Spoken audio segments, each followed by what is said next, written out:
Hello दोस्तों, मुल्तानी electronics में आपका स्वागत है और आप देख रहे हैं मुल्तानी इलेक्ट्रॉनिक्स। मैं आपके लिए लाया हूं एक और नया टॉपिक जो हमारे इंडक्शन कुक से रिलेटेड है।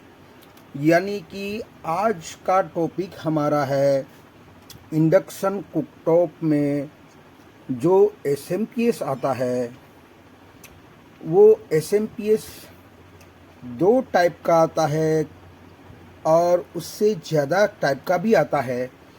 मगर दो टाइप का जो एसएमपीएस में जिस एसएमपीएस की बात कर रहा हूँ कि दोनों टाइप में एसएमपीएस एक ही होता है। मगर आपने देखा होगा अक्सर कुछ वीडियो में कि इस जीनर के बाजू में जो डायोड आता है वो किसी में होता है और किसी में नहीं होता है। तो आखिरकार कुछ लोग वीडियो में ये भी बताते हैं कि किसी और नंबर की आईसी आपको डालनी हो तो ये डायोड हमें डालना पड़ेगा, और कुछ में ऐसा भी बताते हैं कि कुछ में कुछ और नंबर की आईसी डालने से ये हमें निकालना भी पड़ेगा। तो आखिरकार ये निकालने का और डालने का इस डायोड का फंडा क्या है वो आपको मैं आज समझाऊंगा और डायग्राम के साथ समझाऊंगा कि आखिरकार वो क्या करते हैं, ताकि आप हर एक एसएमपीएस में इससे क्या किया जाता है और क्यों निकाला जाता है और क्यों डाला जाता है वो सारी डिस्कस में इस वीडियो में आपको दिखाऊंगा कि ये इसका डालने का मकसद क्या है और उससे निकालने का भी मकसद क्या है।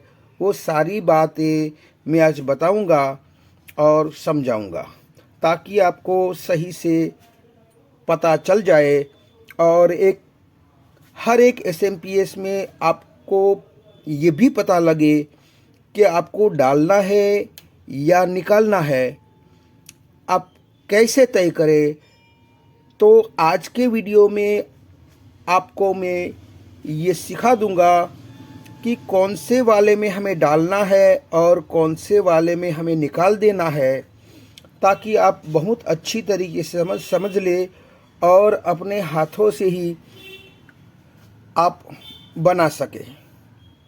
क्योंकि आपको ये तो जगह बता देते हैं कि यहाँ से निकालना है और डालना है, मगर किस कारणवश और कौन सी आईसी डालने से हमें निकालना है या डालना है वो तो हमें समझ में नहीं आती है। तो आज हम समझेंगे कि कौन सी आईसी में डालना है और कौन सी आईसी में हमें निकालना है, उसके बारे में हम बात करेंगे। तो मैंने अभी इसका डायग्राम भी बना लिया है इस एसएमपीएस का। जो हमारा ये बोर्ड है 2200 वोल्ट का और ये बोर्ड जो हमारा है 1900 वोल्ट का। तो 1900 वोल्ट वाले बोर्ड में भी मैंने यहाँ पर जो एसएमपीएस आता है इसका भी डायग्राम मैंने बना लिया है। और किसी बोर्ड में तो हमें ये जेनर वाले डायोड के बाजू में जो डायोड होता है वो किसी में होता है और किसी में नहीं होता है। यानी कि दोनों सुविधाएं दी होती है कि आप कौन सी भी आईसी डालते हो उसके अनुसार ये डायोड डाला जाता है। यानी कि कौन से नंबर की आईसी डालने से ये हमें डायोड डालना चाहिए या नहीं डालना चाहिए, ये आज हम समझेंगे। तो हम आ गए हैं डायग्राम पर। यानी कि इस तरफ का डायग्राम जो हमारा एसएमपीएस है, एक एसएमपीएस है और एक दूसरा एसएमपीएस है। दो एसएमपीएस मैंने यहाँ पर ड्रॉ करके रखे हैं। तो ये वाला 2200 वोल्ट का जो है वो हमारा 2200 वोल्ट का इस बोर्ड का एसएमपीएस ये है, और जो सामने वाला जो एसएमपीएस है ये हमारा ये है। ये वाले बोर्ड का SMPS ये है। तो अब हमें ये देखना है कि इन दोनों SMPS को आज मैं SMPS समझाऊंगा नहीं, सिर्फ इसकी डेटा शीट देखेंगे दोनों की कि वो किस तरीके की डेटा शीट है। तो यहाँ से शुरू करते हैं कि ये 300 वोल्ट वाली, यानी कि ये प्लस 300 वोल्ट प्राइमरी वाइंडिंग में दिया जाता है और इसी प्राइमरी वाइंडिंग का सामने वाला जो सिरा होता है वो हमारा ड्रेन होता है। तो इस तरफ के SMPS का हम बात कर ले तो 5, 6, 7 और 8 नंबर हमारा ड्रेन कहो, कलेक्टर कहो या स्विच पॉइंट कहो। तो फिलहाल हम इसे ड्रेन कहते हैं। तो यानी कि 5, 6 और 7 और 8 नंबर हमारा ड्रेन है। और यहाँ पर आ जाइए, 1 नंबर और 2 नंबर हमारा ग्राउंड कहो या सोर्स कहो, आप कुछ भी कह सकते हैं। तो 1 और 2 नंबर हमारा ग्राउंड है और 3 नंबर की पिन इस IC की इसकी फीडबैक पिन है और 4 नंबर इसकी VCC पिन है। और इस IC का नंबर जो हमारा होता है इस बोर्ड में इस IC का नंबर है CSC 7612। इस तरीके का इस IC का नंबर है। तो यहाँ पर क्या किया गया है कि यहाँ पर ऑक्सिलरी वाइंडिंग का उपयोग नहीं किया गया है और ना तो इसको स्टार्टिंग सप्लाई की ज़रूरत पड़ती है, इसे कुछ भी ज़रूरत नहीं पड़ती है। सिर्फ और सिर्फ आउटपुट जो हमारा 20 वोल्ट, जिसे हम 18 वोल्ट कहते हैं, वो हकीकत में 20 वोल्ट होते हैं। और यही 20 वोल्ट या 18 वोल्ट आप जो भी कहो, ये वोल्ट आउटपुट से लेकर इसको फीडबैक दिया जाता है फीडबैक पिन को। यानी कि यहाँ पर हमें 18 वोल्ट का जीनर लगाया जाता है। यानी कि इस जीनर के थ्रू इसको फीडबैक दिया जाता है और ये जीनर रिवर्स बायस में होता है। यानी कि यहाँ से 20 वोल्ट आता है तो ये 18 वोल्ट का जीनर है। तो 18 वोल्ट का जीनर है, उस वजह से यहाँ 18 वोल्ट अपने कैथोड पर रोके रखेगा और बाकी बचे 2 वोल्ट को वो पास करेगा, जिसे यहाँ पर फीडबैक इसको मिल जाएगा। अब यहाँ की बात कर ले तो यहाँ 4 नंबर की पिन जो होती है उस VCC पिन है। ये डायोड के थ्रू, यानी कि ये हमारा रेक्टिफायर डायोड है, इसके थ्रू यहाँ पर 4 नंबर की पिन पर इसको VCC सप्लाई दिया जाता है। यानी कि यही 20 वोल्ट यहाँ से यहाँ 4 नंबर पर दिया जाता है और वहाँ से एक फ़िल्टर को ग्राउंड किया जाता है। अमूमन देखा है SMPS में तो ये 10 माइक्रोफेराड 63 वोल्ट या 50 वोल्ट का होता है। तो डेटा सेट के मुताबिक यहाँ पर आपने क्या देखा, 5, 6, 7, 8 नंबर यानी कि चारों पिन शॉर्ट है, यानी कि ड्रेन है और 1, 2 हमारी ग्राउंड है, 3 नंबर फीडबैक है और 4 नंबर VCC है।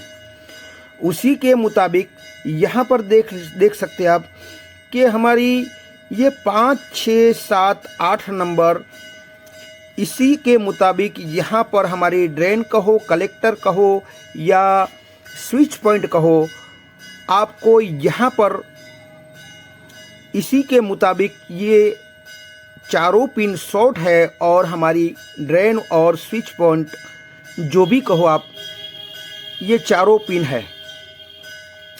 यहाँ 1, 2 ग्राउंड है तो यहाँ भी 1, 2 ग्राउंड है। यहाँ 3 नंबर पर फीडबैक है तो यहाँ पर भी फीडबैक है और यहाँ पर भी VCC है तो यहाँ पर भी VCC है। मगर यहाँ IC का नंबर हमारा DK106 है। उस हिसाब से यहाँ पर जैसे यहाँ डायोड के थ्रू सप्लाई दिया गया है उस तरीके से यहाँ सप्लाई नहीं दिया गया है। जबकि फीडबैक में एक जेनर के थ्रू 20 वोल्ट से हमें सप्लाई यानी कि फीडबैक दिया है। तो यहाँ पर भी आप देख सकते हैं कि एक डायोड भी लगाया है और जीनर भी लगाया है। ये डायोड लगाओगे तो भी चलेगा और नहीं लगाओगे तो भी चलेगा। तो यहाँ पर नहीं लगाया है, यहाँ पर लगाया है। तो कुल मिलाकर 20 वोल्ट में से इस जीनर के थ्रू इसको फीडबैक दिया गया है।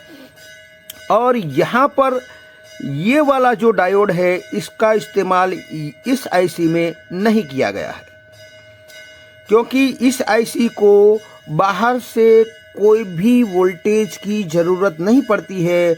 वो इंटरनली ही अपना वीसीसी सप्लाई बना लेती है। जबकि ये नंबर की आईसी है उसको बाहर से वीसीसी देना पड़ता है। उस हिसाब से यहाँ पर ये डायोड डालने की ज़रूरत पड़ती है। बल्कि ये वाली नंबर की आईसी होगी तो यहाँ पर इसको डायोड के थ्रू वीसीसी सप्लाई देने की ज़रूरत नहीं पड़ेगी। यानी कि 20 वोल्ट से एक रेक्टिफायर डायोड के थ्रू हमें 20 वोल्ट देते हैं, वो 20 वोल्ट इस आईसी को नहीं देना होगा। तो अब हमें इन दोनों में सब कुछ सेम मिल रहा है, डेटा शीट भी सेम मिल रही है, मगर फ़र्क कितना है? ये फ़िल्टर यहाँ भी है, ये फ़िल्टर यहाँ भी है, ये पीएफ 3 नंबर से ग्राउंड किया है तो यहाँ पर भी 3 नंबर से ग्राउंड किया गया है। यहाँ पर भी 18 वोल्ट का जीनर है, यहाँ पर भी 18 वोल्ट का जीनर है। इसकी तो बात आप डालो या ना डालो सब कुछ सेम है। फ़र्क कितना है कि यहाँ पर 20 वोल्ट से सप्लाई दिया जाता है और इस आईसी में 20 वोल्ट से सप्लाई नहीं दिया जाता है। यानी कि इसको सप्लाई की बाहर से ज़रूरत नहीं पड़ती है, इस आईसी को बाहर से सप्लाई की ज़रूरत पड़ती है। तो अमूमन वीडियो में आपने देखा होगा कि जो डायोड की जगह आप यहाँ पर ये जेनर की बाजू में जो डायोड आता है, किसी किसी बोर्ड में खाली जगह रहती है, तो खाली जगह रहती होगी तो ये वाली आईसी का इस्तेमाल किया होगा या तो इसकी इक्वल नंबर वाली आईसी का इस्तेमाल किया होगा। यानी कि ये वाली आईसी या इसकी इक्वल वाली आईसी का इस्तेमाल किया होगा। और इसमें आप देखेंगे कि अगर हमारा डायोड है तो ये वाली या तो इसके इक्वल नंबर वाली आईसी का इस्तेमाल किया होगा, क्योंकि यहाँ डायोड डाला हुआ है। यानी कि इसकी 4 नंबर की पिन आप ट्रेस आउट करोगे तो यहाँ पर मैं आपको दिखाता चलूँ कि 1 नंबर, 2 नंबर, 3 नंबर और 4 नंबर की पिन पर एक फ़िल्टर ग्राउंड है। यानी कि ये हमारा फ़िल्टर ग्राउंड है। और यहाँ पर हम देखेंगे कि यहाँ हमारा इस साइड का डायोड जो है वो जीनर है और इस साइड का रेक्टिफायर डायोड है। हम पीछे से देखेंगे तो यहाँ पर हमें एक जीनर दिखाई दे रहा है और एक हमारा रेक्टिफायर दिखाई दे रहा है। तो उस हिसाब से यहाँ पर आपको दोनों दिखते हुए मिल जाएंगे। तो ये डायोड अगर जीनर के बाजू में, यानी कि आप ऐसा भी समझ सकते हैं कि पिन नंबर 4 पर अगर हमारा डायोड है, पिन नंबर 4 पर डायोड है, तो ये वाली आईसी या इसके इक्वल वाली आईसी डाली जाए। और अगर यहाँ पर 4 नंबर की पिन पर, यानी कि मैं आपको दूसरा बोर्ड दिखाना चाहता हूँ कि उसमें 4 नंबर जो हमारी है, तो यहाँ पर हम देखेंगे कि 1 नंबर हमारा ये है, 2 नंबर, ये 3 नंबर और ये 4 नंबर। तो 4 नंबर की पिन पर सिर्फ और सिर्फ हमें ये वाला फ़िल्टर दिखता है, बाकी कुछ भी इसमें कनेक्शन नहीं है, आप देख सकते हैं। तो ये वाली डिज़ाइन ये है। तो आपको यहाँ पर ये सिर्फ फ़िल्टर दिखाई दिया। तो अब मेरे पास ये बोर्ड रिपेयर होने के लिए आया और इसमें DK106 IC है। तो अभी मेरे पास ये नंबर की आईसी अवेलेबल नहीं है, तो हम क्या करें? तो आपको कुछ नहीं करना है। ये वाली आईसी या इसके इक्वल वाली आईसी, यानी कि इतने इक्वल है इसके, वाइपर 12, वाइपर 22, AP 8022 और AP 8012, इस 4-5 टाइप की इक्वल नंबर है। तो यहाँ पर आपको डालना है, ये वाली आईसियाँ यहाँ पर डालना है। तो आपको क्या करना पड़ेगा? सिर्फ और सिर्फ यहाँ पर आपको एक डायोड डालना पड़ेगा, यानी कि एक अलग से डायोड आपको डालना पड़ेगा, यानी कि 20 वोल्ट के साथ इस तरीके से आपको यहाँ पर डायोड डालना पड़ेगा। तो ये आईसी रिमूव करके हम इस आईसी को डालेंगे और एक डायोड डालेंगे, तो इस SMPS में ये सही से वर्क करेगी। अब नहीं है, उसमें डायोड डालना पड़ेगा। अगर हमें ये वाली आईसी डालनी है तो 1 2 3 4 5, यानी कि पांचों आईसी में कोई भी आईसी डालनी है आपको, तो इस डिजाइन वाली आईसी इसमें डालनी है तो हमें डायोड डालना पड़ेगा। अगर मान लीजिए कि हमारे पास ऐसी डिजाइन वाला SMPS आया और ये नंबर है इसका, अगर हमारे पास इस नंबर की या इसके इनमें से, इन पांचों में से कोई भी आईसी हमारे पास नहीं है, और अगर हमारे पास ये आईसी है, तो हम ये आईसी इसमें भी डाल सकते हैं। तो इसमें क्या करना पड़ेगा कि ये वाला डायोड जो है वो हमें रिमूव करना पड़ेगा, यानी कि इस डायोड को हमें निकाल देना पड़ेगा और सीधा ही इस आईसी में ये डाल दोगे आप, तो बड़ी अच्छी तरीके से सही से काम करेगा और हमारा SMPS ओके हो जाएगा।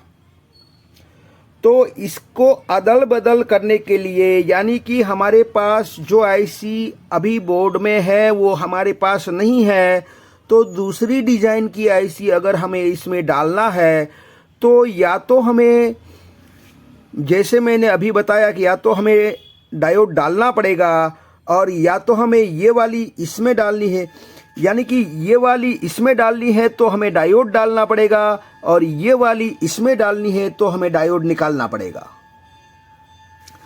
तो ये फंडा आपको बड़ी अच्छी तरीके से समझ में आ गया होगा। और किसी किसी कंपनी में तो भाई ये वाली आईसी डाल के रखी होती है और खाली जगह भी दिए होता है डायोड की, कि आप डायोड बड़ी आसानी के साथ अंदर भी फिट कर सकते हैं। तो ये फंडा कुछ इस तरीके का था कि यहाँ पर आपको इस तरीके से डिनोट करना है और इसका इक्वल नंबर में से आपको पांचों में से कोई एक मिल ही जाती है, तो बड़ी आसानी के साथ आप इसमें भी डाल सकते हैं। और अगर ये वाली आईसी आपके पास नहीं है तो ये वाली आईसी इसमें भी डाल सकते हैं। फ़र्क सिर्फ इतना है इस डायोड का कि किसी एक में डायोड डालना पड़ता है और किसी एक में डायोड निकालना पड़ता है। तो आई होप कि ये वीडियो आपको कुछ समझ में आया होगा। अगर ये वीडियो कुछ आपकी समझ में आया है तो मेरी चैनल को लाइक कीजिए, सब्सक्राइब कीजिए, बेल आइकन को प्रेस कीजिए और खुश रहिए। शब्बा खैर।